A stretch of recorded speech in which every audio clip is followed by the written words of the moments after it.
Head of state ہوں اور میری بیوی جو ہے وہ کرپشن میں انوالو ہے اور مجھے اس کا پتہ ہی نہیں چل ہاں رہا, بگ کوشچن تو سب سے بڑی نالائکی تو پھر میری ہے. اور یہ بات بالکل جھوٹ ہے. جو آج کے چیف آف آرمی اسٹاف ہیں, اس وقت یہ D G I S I تھے, ان کو D G I S I سے ہٹائی اس لیے گیا تھا کہ انہوں نے فرح گوگی جیسی معصوم بچی اور وہ پنکی پیرنی صاحبہ جیسی نیک وقار عورت جو ہے, ان کی کرپشن کی کہانیاں جو ہیں وہ عمران خان صاحب کو بتا دی تھیں. اور عمران خان صاحب نے بجائے اس سے کہ ان کی کرپشن کے اوپر کارروائی کرتے, انہوں نے D G I S I صاحب کو وہاں سے تبدیل کروا دیا تھا. تو میں اس سے زیادہ اس پہ کوئی بات نہیں کرتا, کیونکہ آج خان صاحب تکلیف میں ہیں, مناسب نہیں ہے کہ میں ان کے اوپر یہ باتیں کروں. میں یہ سمجھتا ہوں کہ جس شخص کا کول و فیل ایک نہیں ہے, میں اس کو بارہ لیڈر نہیں سمجھتا. لیڈر کا کول و فیل ایک ہونا چاہیے, اور لیڈر جو کہے اس کو اس پہ عمل کرنا چاہیے, نہ کہ لیڈر وہ ہو کہ جو کہے کہ جو ٹھیک ہے جی دفاع کرو, میں نے کہہ دیا تھا, اب خیر ہے میں یو ٹرن لے رہا ہوں. اچھا یہ پھر خیر پی ٹی آئی والے پھر لمبی بحث جاتی ہے, وہ پھر اس حوالے سے نواز شریف صاحب کے حوالے سے بھی اسی طرح بات کرتے ہیں کہ ان کے کال آف فیل میں بھی تضاد تھا. خیر ابھی اڈیالہ جیل سے بڑی خبر عمران خان صاحب کے حوالے سے یہ ہے کہ انہوں نے آپ کی گورنمنٹ کو سراہا ہے کہ معیشت کو دیوالیہ ہونے سے گورنمنٹ نے بچایا. کریڈٹ جاتا ہے, ہاں ترقی رکی ہوئی ہے, ترقی نہیں ہو پا رہی جیسے ہونی چاہیے تھی, ہاں لیکن دیوالیہ نہیں ہوئی. اگر آپ ترقی رکنے کی بات کرتے ہیں تو مجھے نہیں, کیسے اتنی فلیکسیبلٹی آ گئی کہ مذاکرات بھی کرنے کے لیے تیار ہیں حکومت سے. کہ میں اگر آج آپ سے یہ سوال کروں کہ 2017 والا پاکستان زیادہ اچھا تھا یا آج کا پاکستان زیادہ اچھا ہے, وہ 2017 والا پاکستان جس میں ہماری جی ڈی پی جو تھی وہ 6 کے قریب پہنچ گئی تھی, وہ 2017 کا پاکستان جو ایشین ٹائیگر بننے جا رہا تھا, اور وہ 2017 کا پاکستان جس میں آئی ایم ایف نام کی کوئی غلامی نہیں تھی, وہ 2017 کا پاکستان جس میں پیٹرول جو تھا وہ 65 روپے لیٹر تھا, جس میں ڈالر جو تھا وہ 100 روپے سے نیچے تھا, جس میں آٹا چینی دال چاول سستے ہوا کرتے تھے, جس میں روزانہ ہمارا غریب مزدور کسان کھانا کھا کے سوتا تھا. اور آج کا پاکستان جس پہ ڈالر جو ہے وہ 250 پہ ہے, آج کا پاکستان جس میں پیٹرول کہاں پہنچا ہوا ہے, آج کا پاکستان جو ہے اس میں بہت ساری چیزیں ایسی, آئی ایم ایف کی غلامی ہے, بہت سارے مسائل ہیں, تو یقیناً سب کا جواب ہوگا کہ وہ پاکستان اور وہ وقت اچھا تھا. اچھا وہ کہتے ہیں کہ کووڈ بہت بڑا چیلنج تھا اس ٹائم, وہ ترقی ہم سے کس نے چھینی؟ سب سے بڑا بنیادی سوال یہ ہے کہ اس پاکستان کو ہم سے کیوں چھینا گیا, اور ہم پہ یہ پاکستان کیوں مسلط کیا گیا. جو لوگ اس کے ذمہ دار ہیں, جو شخص اس کے اندر شامل ہے, ان سے یہ سوال ہونا چاہیے. ہم ان سے یہ سوال تو نہیں کرتے, لیکن اور بڑے سوال کرتے ہیں.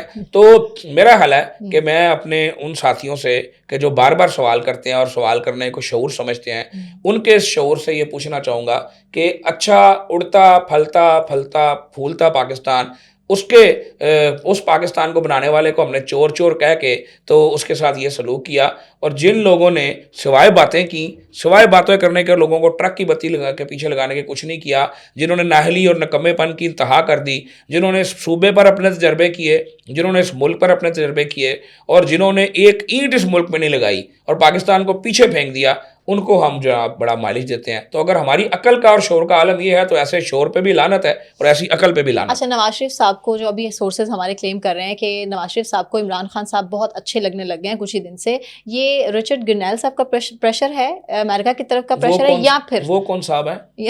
اچھا ہاں جیسے میرا خیال ہے کہ پاکستان الحمدللہ ایک آزاد اور خود مختار ملک ہے, اور وہ لوگ جن کو پاکستان میں حقیقی آزادی چاہیے, وہ لوگ جو ایبسولوٹلی نوٹ کا بہت پرچار کرتے ہیں, ان کو بارہ شرم سے ڈوبنا چاہیے کہ اگر ان کی امیدوں کا مرکز جو ہے وہ امریکہ ہے, اور اگر وہ آج اس بات پہ تالیاں بجاتے ہیں کہ امریکن فلانے بندے نے جناب خان صاحب کے حق میں بات کر دی, مجھے آج ان سے یہ سوال پوچھنا ہے کہ خان صاحب تو اسلامی ملکوں کے بہت بڑے لیڈر ہیں, اسلامی امہ کے بہت بڑے مایا ناز لیڈر ہیں, اتنے 56 57 58 جتنے بھی اسلامی ممالک ہیں, کیا کسی ایک ملک سے کوئی آواز نہیں آ رہی خان صاحب کے لیے؟ آ رہی ہے تو امریکہ سے آ رہی ہے تو اسرائیل سے آ رہی ہے, تو اس کی وجہ کیا ہے؟ آ رہی ہے تو انڈیا سے آ رہی ہے. اور یہ جو تمام لوگ جو خان صاحب میں بہت میں فریفتہ ہوئے جا رہے ہیں, ان کا ذرا بیک گراؤنڈ آپ بھی چیک کرا لیں کہ وہ جو تلسی صاحبہ ہیں ان کا بیک گراؤنڈ کیا ہے, یہ جو آپ نے جن مصوف کا نام لیا ان کا بیک گراؤنڈ کیا ہے. یہ سب لوگ یہ غزہ کے معصوم بچوں کی لاشوں پہ کیوں بات نہیں کرتے؟ یہ سب لوگ یوکرائن کے اندر ہونے والے ظلم پہ کیوں بات نہیں کرتے؟ یہ سب لوگ شام اور لیبیا کے اندر ہونے والے ظلم پہ کیوں بات نہیں کرتے؟ یہ تمام لوگ